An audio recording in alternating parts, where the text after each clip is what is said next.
ಇವತ್ತು ಕರೆದಿರುವಂತಹ ಪತ್ರಿಕಾಗೋಷ್ಠಿಯ ಉದ್ದೇಶ ಕಾಂಗ್ರೆಸ್ ಪಕ್ಷದಲ್ಲಿ ಪ್ರಸ್ತುತ ನಡೀತಾ ಇರುವಂತಹ ವಿದ್ಯಮಾನಗಳ ಒಂದು ಕುರಿತು ಒಂದು ಪತ್ರಿಕಾಗೋಷ್ಠಿಯನ್ನು ಕರೆದಿದ್ದೇವೆ.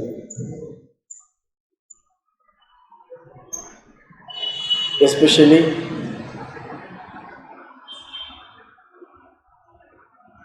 ಕೋಲಾರದ ವಿಧಾನ ಪರಿಷತ್ ಸದಸ್ಯರು,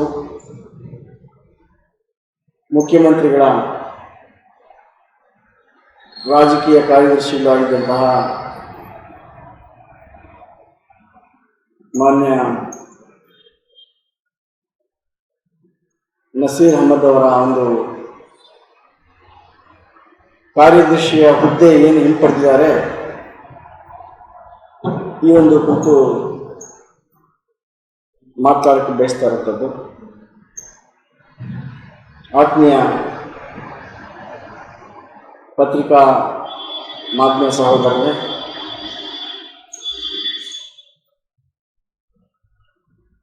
ಮಾನ್ಯ ನಸೀರ್ ಅಹಮದ್ ರವರು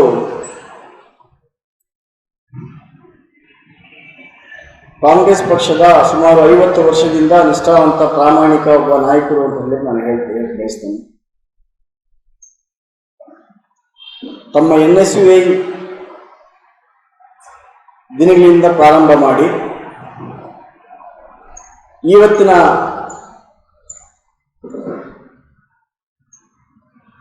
ಪ್ರಸ್ತುತ ಕಾಲಾವಧಿವರೆಗೂ ಕೂಡ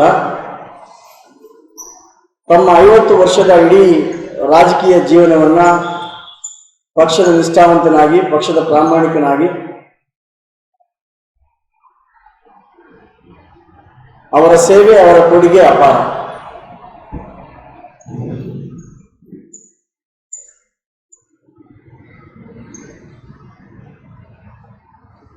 ಕೋಲಾರ ಜಿಲ್ಲೆಯ KGF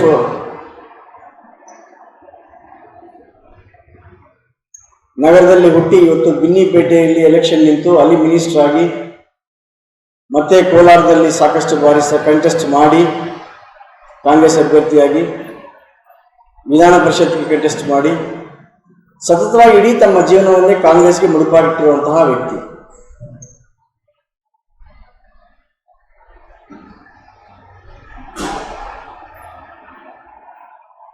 ನಸೀರ್ ಅಹಮದ್ ರವರು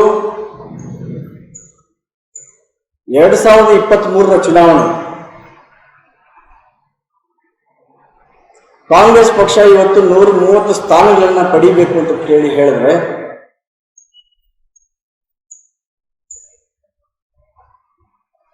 ಮುಖ್ಯ ಕಾರಣ ನಸೀರ್ ಅಹಮದ್ ಅವರು ಮತ್ತು ಜಮೀರ್ ಅಹಮದ್ ಖಾನ್ ಅವರು.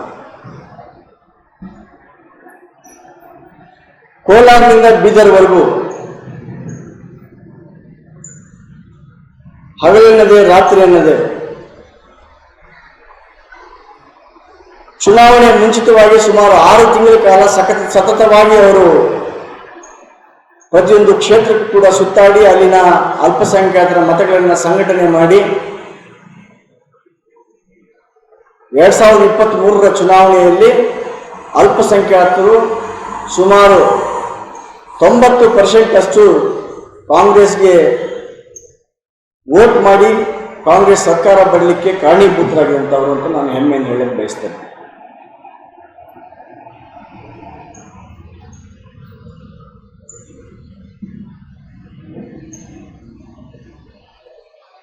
ತಮ್ಮ ಸ್ವಂತ ಕೆಲಸಕ್ಕಿಂತ ಪಕ್ಷದ ಕೆಲಸ, ಪಕ್ಷದ ಜವಾಬ್ದಾರಿ ಮುಖ್ಯ ಅಂತ ಹೇಳಿ ತಮ್ಮ ವೈಯಕ್ತಿಕ ಜೀವನದ ವ್ಯಾಪಾರ ವ್ಯವಹಾರವನ್ನು ಕೂಡ ಪಕ್ಕಕ್ಕಿಟ್ಟು ಅವರು ಸತತವಾಗಿ ಪ್ರತಿಯೊಂದು ಜಿಲ್ಲೆಯನ್ನು ಸುತ್ತಿ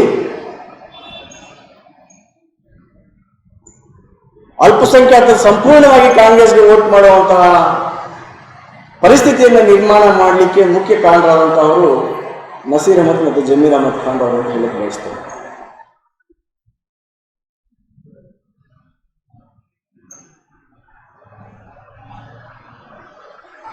ಕಾಂಗ್ರೆಸ್ ಸರ್ಕಾರ 2023ರಲ್ಲಿ ಕಾಂಗ್ರೆಸ್ ಪಕ್ಷ ಅತ್ಯಂತ ಹೆಚ್ಚಿನ ಮೆಜಾರಿಟಿಯಲ್ಲಿ ಸಂಪೂರ್ಣ ಬಹುಮತದೊಂದಿಗೆ ಸರ್ಕಾರ ರಚನೆ ಮಾಡಲಿಕ್ಕೆ ಕಾರಣ ಏನಪ್ಪ ಅಂತ ಹೇಳಿದ್ರೆ,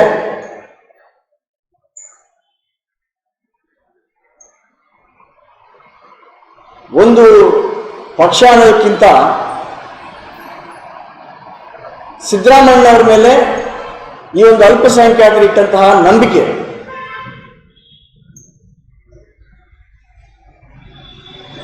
ಸಿದ್ದರಾಮಯ್ಯನವರು ಈ ರಾಜ್ಯದ ಮುಖ್ಯಮಂತ್ರಿ ಆಗಬೇಕು, ಅವರು ಮುಖ್ಯಮಂತ್ರಿ ಆದರೆ ಈ ಒಂದು ಸಮಾಜಕ್ಕೆ ಪ್ರೊಟೆಕ್ಷನ್ ಸಿಗ್ತದೆ, ಒಂದು ಶಾಂತಿಯ ನೆಲೆ ಆಗ್ತದೆ,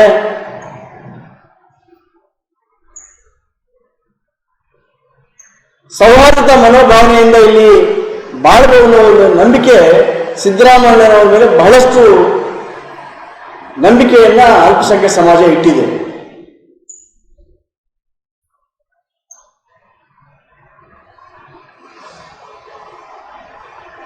ಮುಖ್ಯವಾದ ಒಂದು ವಿಷಯ ಏನಂದ್ರೆ,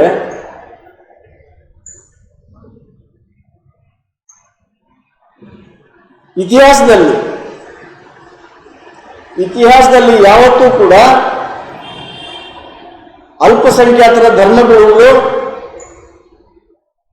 ಮೌಲ್ಯಗಳಿರ್ಬೋದು, ಆಲಿಮ್ಗಳಿರ್ಬೋದು, ಮುಫ್ತಿಗಳಿರ್ಬೋದು, ಇವರು ಯಾವತ್ತೂ ಕೂಡ ರಾಜಕೀಯವಾಗಿ ಬಹಿರಂಗವಾಗಿ ಅವರು ಯಾವತ್ತೂ ಕೂಡ ಪಾಲ್ಗೊಂಡಿದ್ದು ಇತಿಹಾಸದಲ್ಲೇ ಇಲ್ಲ. ಸಾಮಾನ್ಯವಾಗಿ ಅವರು ಯಾವತ್ತೂ ಕೂಡ ರಾಜಕಾರಣ ಅಂತ ಕೇಳಿ ಬರೋದೇ ಇಲ್ಲ. ಆದರೆ ಹಿಂದಿನ ಸರ್ಕಾರ, ಹಿಂದಿನ ಬಿಜೆಪಿ ಸರ್ಕಾರ ಏನಿತ್ತು, ಈ ಬಿಜೆಪಿ ಸರ್ಕಾರದಲ್ಲಿ ಆದಂತಹ ಕೆಲವು ಘಟನೆಗಳು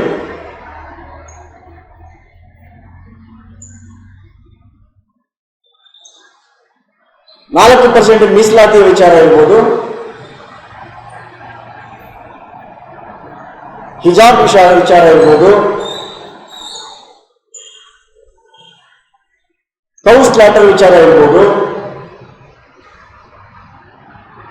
ಇಂಥ ಅನೇಕ ವಿಚಾರಗಳನ್ನ ಭಾವನಾತ್ಮಕವಾಗಿ ಆ ಸಮಾಜವನ್ನ ಕ್ಷೇಮಿಸಿದಂಥ ಸಾಕಷ್ಟು ಉದಾಹರಣೆಗಳು ನಮ್ಮ ಕಣ್ಣು ಮುಂದೆ ಇತ್ತು.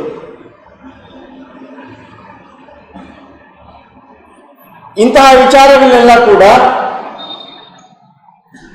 ನಸೀರ್ ಅಹಮದ್ ಅವರು, ಜಮೀರ್ ಅಹಮದ್ ಖಾನ್ ಅವರು ಈ ನಮ್ಮ ಎಲ್ಲ ಧರ್ಮಗುರುಗಳನ್ನು ಕೂಡ ಸತತವಾಗಿ ಸಂಪರ್ಕ ಮಾಡಿ ಅವ್ರನ್ನ ಮನವೊಲಿಸಿ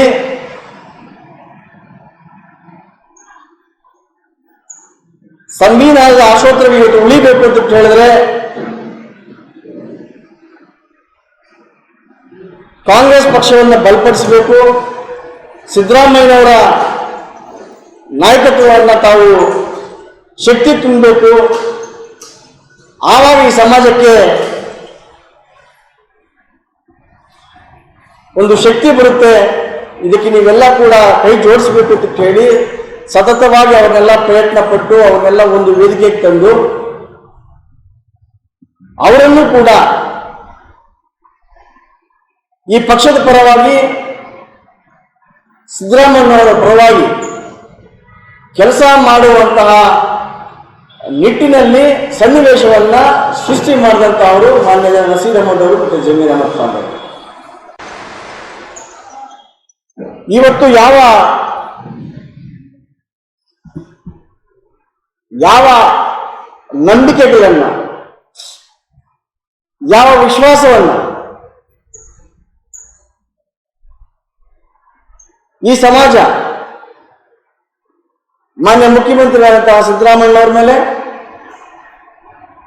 ಈ ಕಾಂಗ್ರೆಸ್ ಪಕ್ಷದ ಮೇಲೆ ಏನಿಟ್ಟಿದೆ, ಆ ನಂಬಿಕೆಗೆ, ಆ ವಿಶ್ವಾಸಕ್ಕೆ ಘಾಸಿಯಾಗಿದೆ ಅಂತ ಹೇಳಲಿಕ್ಕೆ ನಾನು ಬಯಸ್ತಾ ಇದ್ದೀನಿ.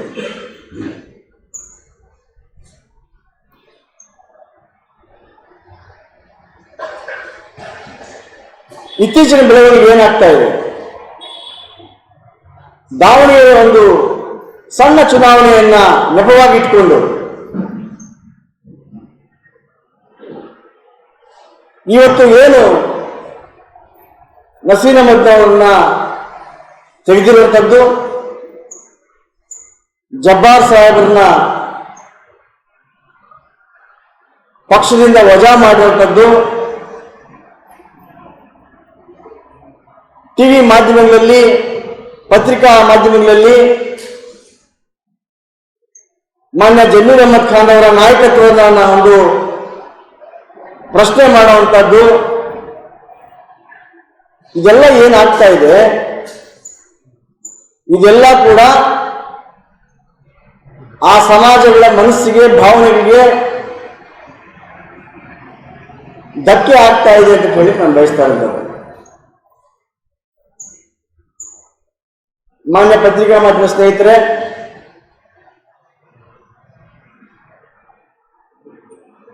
ನಸೀರ್ ಅಹಮದ್ ಅವರು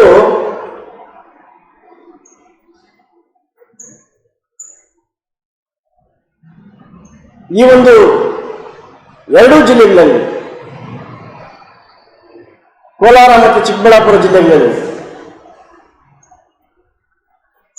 ಸಿದ್ದರಾಮಯ್ಯ ಅವರು ಕೋಲಾರಲ್ಲಿ ಕ್ಯಾಂಡಿಡೇಟ್ ಆಗಬೇಕು ಅಂತ ಹೇಳಿ ಮಾನ್ಯ ರಮೇಶ್ ಕುಮಾರ್ ಅವರು ಮತ್ತು ಮಾನ್ಯ ನಸೀರ್ ಅಹಮದ್ ಅವರು ಏನು ಬುನಾದಿ ಹಾಕಿದ್ರು, ಆ ಬುನಾದಿಯಲ್ಲಿ ಹಗಲು ರಾತ್ರಿ ಅವರು ಪಟ್ಟಂತಹ ಶ್ರಮ ನಾವು ಕಣ್ಣಾರೆ ನೋಡಿದ್ದೀವಿ.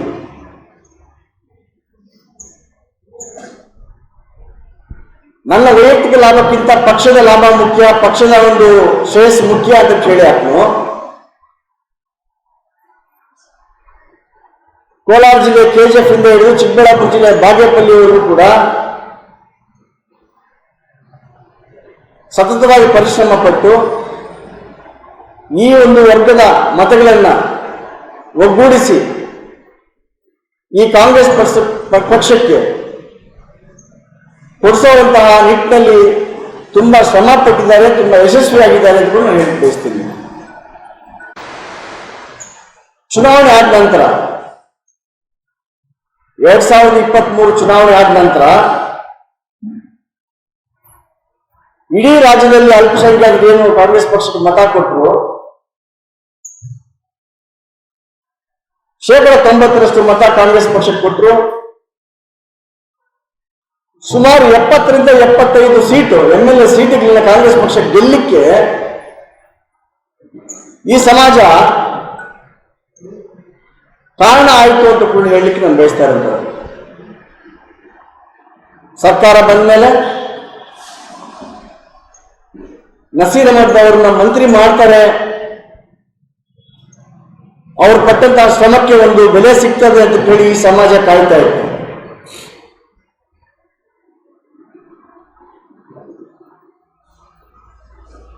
%18 ಜನಸಂಖ್ಯೆ ಇರುವಂತಹ ಈ ರಾಜ್ಯದಲ್ಲಿ ಈ ಕಾಂಗ್ರೆಸ್ ಪಕ್ಷದ ಸರ್ಕಾರ, ಸಿದ್ದರಾಮಯ್ಯ ಅವರ ನೇತೃತ್ವದ ಸರ್ಕಾರ ಇವತ್ತಿಗೆ ಅಧಿಕಾರಕ್ಕೆ ಬರಬೇಕು ಅಂತ ಹೇಳಿದ್ರೆ ಈ ಸಮಾಜ ಕೂಡ ಮುಖ್ಯ ಕಾರಣ ಅನ್ನುವ ನಿಟ್ಟಿನಲ್ಲಿ ರಾಜಕೀಯವಾಗಿ ಈ ಸಮಾಜಕ್ಕೆ ಪ್ರಾತಿನಿಧ್ಯ ಕೊಡ್ತಾರೆ ಅಂತ ಹೇಳಿ ನಾವೆಲ್ಲ ಕೂಡ ಭಾವಿಸಿದ್ವಿ. ಸರ್ಕಾರ ಫಾರ್ಮೇಷನ್ ಆಗಿದ್ದ ಮೇಲೆ ಕೇವಲ 2 ಮಿನಿಸ್ಟ್ರಿಗಳನ್ನ ಈ ಸಮಾಜಕ್ಕೆ ಕೊಡ್ತಾರೆ. ಆದ್ರೂ ಕೂಡ ಈ ಸಮಾಜ ಸಹಿಸಿಕೊಂತು. ಯಾಕೆ ಸಹಿಸಿಕೊಂತು ಅಂತ ಹೇಳಿದ್ರೆ, ಈ ಸಂದರ್ಭದಲ್ಲಿ ಯಾವ ಸರ್ಕಾರವನ್ನ ನಾವು ಮತ ಹಾಕಿ ತಂದಿದ್ದೀವಿ ಆ ಸರ್ಕಾರಕ್ಕೆ ಮುಜುಗರ ತರಬಾರದು, ಸಿದ್ದರಾಮಯ್ಯ ನಾಯಕತ್ವಕ್ಕೆ ನಾವು ಧಕ್ಕೆ ತರಬಾರದು, ಅವ್ರನ್ನ ಆಡಳಿತ ಮಾಡಲಿಕ್ಕೆ ನಾವು ಫ್ರೀಯಾಗಿ ಬಿಡಬೇಕು, ನಾವು ಅವ್ರನ್ನ ಟಾರ್ಚರ್ ಮಾಡಬಾರ್ದು ಅಂತ ಒಂದೇ ಒಂದು ಕಾರಣಕ್ಕೆ ಈ ಸಮಾಜ ಸಹಿಸಿಕೊಂಡು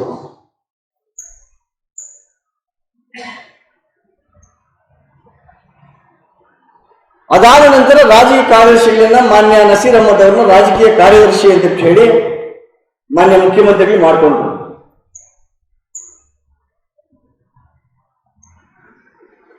ಒಬ್ಬ ಕಾರ್ಯದರ್ಶಿಯಾಗಿ ಮುಖ್ಯಮಂತ್ರಿಗಳ ಕಾರ್ಯದರ್ಶಿಯಾಗಿ ಈ ಸಮಾಜ ಮತ್ತು ಸರ್ಕಾರದ ಮಧ್ಯೆ, ಈ ಅಲ್ಪಸಂಖ್ಯಾತ ಸಮಾಜ ಮತ್ತೆ ಸರ್ಕಾರದ ಮಧ್ಯೆ ಒಂದು ಬ್ರಿಡ್ಜ್ ಆಗಿ, ಒಂದು ಕಮ್ಯುನಿಕೇಶನ್ ಬ್ರಿಡ್ಜ್ ಆಗಿ ಕೆಲಸ ಮಾಡ್ತಾ ಇರುವಂತದ್ದು ಮಾನ್ಯ ನಸೀರ್ ಅಹಮದ್ ಅವರು.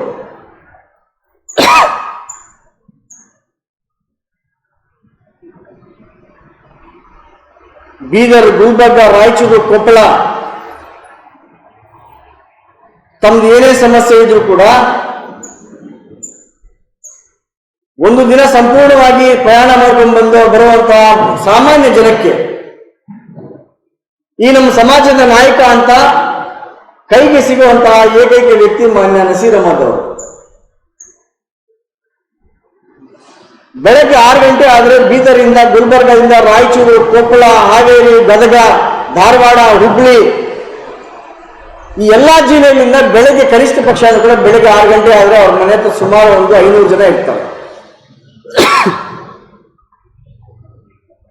ಯಾಕೆ ಇರ್ತಾರೆ ಅಂತ ಹೇಳಿದ್ರೆ ನಮ್ಮ ಕಷ್ಟಕ್ಕೆ ಸ್ಪಂದಿಸ್ತಾರೆ, ನಮ್ಮ ಕಷ್ಟವನ್ನು ಕೇಳ್ತಾರೆ, ಅದಕ್ಕೆ ಪರಿಹಾರ ಕೊಡ್ತಾರೆ ಅನ್ನೋ ಒಂದು ನಿಟ್ಟಿನಲ್ಲಿ ಅವ್ರ ಮೇಲೆ ನಂಬಿಕೆಯಿಂದ ಇವತ್ತು ಆ ಸಮಾಜ ಆತನ ಹುಡ್ಕೊಂಡ್ ಬರ್ತಾರೆ ಅಂತ. ಅದೇ ರೀತಿ ಅವ್ರ ಕೆಲಸ ಕೂಡ ಮಾಡ್ತಾ ಇದ್ದಾರೆ.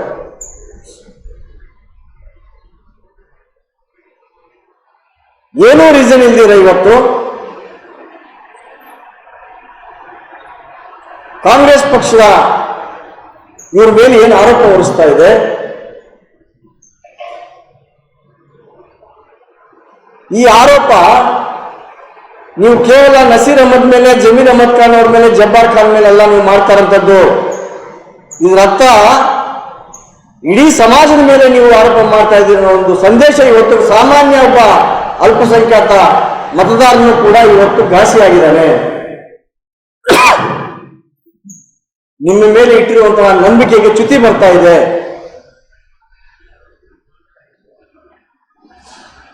ಸಿದ್ದರಾಮಯ್ಯನವರು ಈ ಸಮಾಜವನ್ನ ಪ್ರೊಟೆಕ್ಟರ್ ಆಗಿ ಇರ್ತಾರೆ ಅಂತ ಏನ್ ನಾವು ನಂಬಿಕೆ ಇಟ್ಟಿದ್ದೀವಿ,